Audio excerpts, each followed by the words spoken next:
వాడు చెప్పాడు అధ్యక్ష, అతను కోడికత్తి అయితే చెప్పాడు, మీ జిల్లాలో జరిగింది అని చాలా స్పష్టంగా చెప్పాడు. నేను అభిమాన్ని, ఆయనకేదో సింపతి రావాలని నేను డ్రామా చేశానంటే కడాన అతన్ని శాశ్వతంగా జైల్లో పెట్టే పరిస్థితికి వచ్చారు. రెండో దిశ అదే మార్గం ఇంకొక పక్కన మీరు చూస్తే ఇక్కడ గులకరాయి. ఎలక్షన్ ముందు నాకు నేను హైదరాబాద్ పోయాను అన్ని చూసుకొని పోతూ ఉంటే మా వాళ్ళు ఏం చేయాలి సార్ అంటారు. అంటే సింపతి వచ్చేస్తుంది ఎలక్షన్ ముందు. ఏంటి డ్రామాలు ఏంటి? నా జీవితంలో చాలా మంది రాజకీయ నాయకులతో నేను పోరాడాను, కానీ ఇలాంటి రాజకీయాలు నేను ఎప్పుడు చూడలేదు దశ. ఇప్పుడు నాకు కొత్త, కానీ నాకు ఒక బాధ్యత ఉంది. రాజకీయ ముసుగులో నేరస్తులు కావాలని నేరాలు చేస్తే రాజకీయ ముసుగు తీసి నేరస్తులుగా ట్రీట్ చేసి రాష్ట్రానికి రక్షణ కల్పిస్తా, లా అండ్ ఆర్డర్ మెయింటైన్ చేస్తా. ఇష్టానుసారంగా చేయొద్దండి. మెయిన్ స్ట్రీమ్కి రండి, మెయిన్ స్ట్రీమ్లో పనిచేయండి, ప్రజల కోసం పోటీ పడండి. మేమేమైనా తప్పులు చేసి చెప్పండి, వింటాం, సరి చేసుకుంటాం. కానీ ఇష్టానుసారంగా మీ ఇష్టంగా చేయాలంటే మాత్రం మీ ఆటలో సాగలేమని ఈ అసెంబ్లీ సాక్షిగా మరొకసారి చెప్తున్నాను అధ్యక్ష. అందుకే రౌడీల కోసరం, ల్యాండ్ గ్రాబర్స్ కోసరం, ఎవరైతే సంఘ విద్రోహ శక్తులు ఉన్నారో వారి కోసం చెప్తున్నా, ఈ రెండు చట్టాలు మీ గుండెల్లో రైళ్లు పరిగెత్తే విధంగా అమలు చేస్తామని చెప్పి మరొకసారి తెలియజేసుకుంటూ, నాకు ఒకే కోరిక, నా ఆలోచన ఒకటే, రాష్ట్రంలో శాంతి భద్రతలు పరిరక్షించాలి. ఏ మారుమూల ప్రాంతంలోనే సరే ఎవరైనా తప్పు చేయాలంటే భయపడే పరిస్థితి ఉండాలి. ఎవరైనా గంజాయి తీసుకున్న తర్వాత కూడా ఏదైనా ఒక అమ్మాయి పైన అఘాయిత్యం చేయాలంటే అదే చివరి రోజునే భయమతరకు ఉండాల్సిన అవసరం ఉంది. అదే మరి సోషల్ మీడియాలో పెట్టి రెచ్చగొట్టి ఆడబిడ్డల అశ్లీషమైన ఫోటోలు కూడా దేశం ఇటీవల మీరు చూశారు. ఓసారి బాధ వేస్తుంది, ఆవేదన వేస్తుంది. ఈ చట్టం మనల్ని కట్టేస్తుంది ఓసారి. మొన్న విశాఖపట్నంలో ఏం జరిగింది దేశ, ఒక అమ్మాయి పైన ఎంత నీచంగా, ఎంత ఘోరంగా ఆ అమ్మాయి ఫోటోలను తీసి, నగ్న ఫోటోలు తీసి బ్లాక్మెయిల్ చేసి ఆ అమ్మాయిని జీవితాన్ని నాశనం చేస్తారా? మీరు మనుషుల, మృగాలు మీకంటే బెటర్.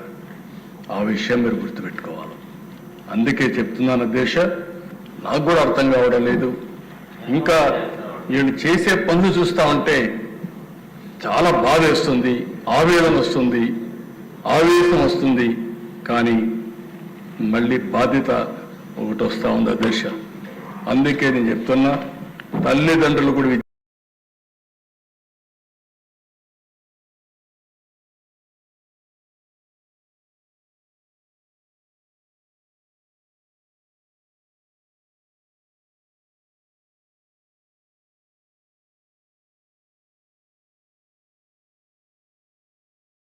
చేస్తున్నా. మన పిల్లల్ని ఇప్పుడే మాధవరెడ్డి గారు చెప్పినట్టు ఒక మాట చెప్పారు, చిన్నప్పుడే మత్తు ఇంజెక్షన్ ఇచ్చేయడం.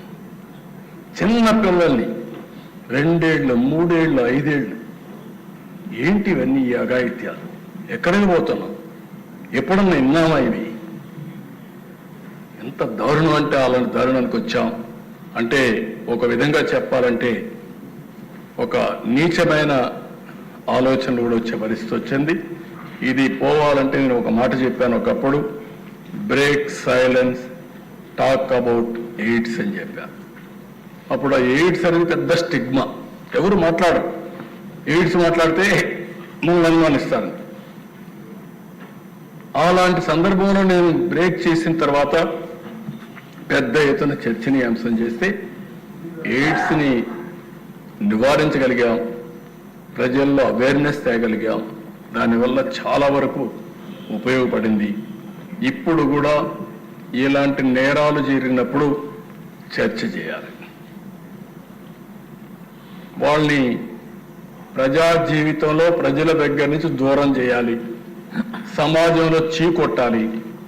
కొన్ని దిక్కలు నేను చూశాను, నిన్న ఇలాంటి వాళ్ళపైన ప్రజలు తిరుగుబాటు చేసి కొట్టే పరిస్థితికి వచ్చారు. అది జరగాలి. పోలీసులు పోయే లోపలనే మాకెందుకని బాధ్యత లేకుండా వదిలిపెట్టడం కాదు. రేపు వాళ్ళకి జరిగింది, రేపు మీ ఇంట్లో జరుగుతుంది, రేపు మీకు జరుగుతుంది. ఈ విషయం ఆలోచించుకొని సమాజంలో ఒక చైతన్యవంతంతో ప్రజలందరూ ముందుకు పోతే, మన ఇంట్లో తప్పు చేసిన తప్పని ఖండిస్తే ఎదుటివాడు తప్పులు చేయాలంటే భయపడతారు. అది రావాలని కోరుకుంటున్నా. తొందరలో ఒక పెద్ద ర్యాలీ తీద్దాం. డ్రగ్స్ పైన, గంజాయి పైన, ఈ ఆడబిడ్డల పైన అత్యాచారాలపైన ఒక ర్యాలీ తీద్దాం. ప్రజా చైతన్యం తీసుకొస్తాం. ప్రతి ఒక్క స్టూడెంట్ ఆలోచించుకోవాలి, ప్రతి ఒక్క తల్లిదండ్రులు ఆలోచించుకోవాలి. మన పిల్లల్ని మనం ఎడ్యుకేట్ చేయాలి, సమాజంలో చైతన్యం తేవాలి. అల్టిమేట్ గా ఈ రాష్ట్రంలో లా అండ్ ఆర్డర్ మెయింటైన్ చేసే బాధ్యత ఈ ప్రభుత్వం తీసుకుంటుందని చెప్పి మరొకసారి తెలియజేసుకుంటూ, ఈ రోజు మళ్ళీ హామీ ఇస్తున్నా, ఇంకా కూడా నాకు తృప్తి లేదు అధ్యక్ష. ఎందుకంటే ఇన్ని ప్రయత్నాలు చేసినా ఎవడో ఒకడు విపరీతమైన ధోరణితో ముందుకు పోయి అక్కడక్కడ ఎలాంటి సంఘటనలు జరుగుతున్నాయి. ఏది ఏమైనా ఈ ప్రభుత్వానికి ఒక దృఢ సంకల్పం ఉంది.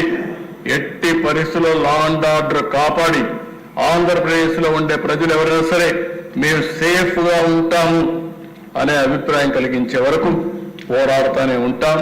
గట్టిగా ప్రయత్నం చేస్తామని తెలియజేసుకుంటూ, ఈ ప్రభుత్వం చేసే ప్రయత్నానికి ప్రజలు పూర్తిగా అర్థం చేసుకొని సహకరించవలసిందిగా ప్రతి ఒక్కరిని కోరుకుంటూ, మీకు ఒక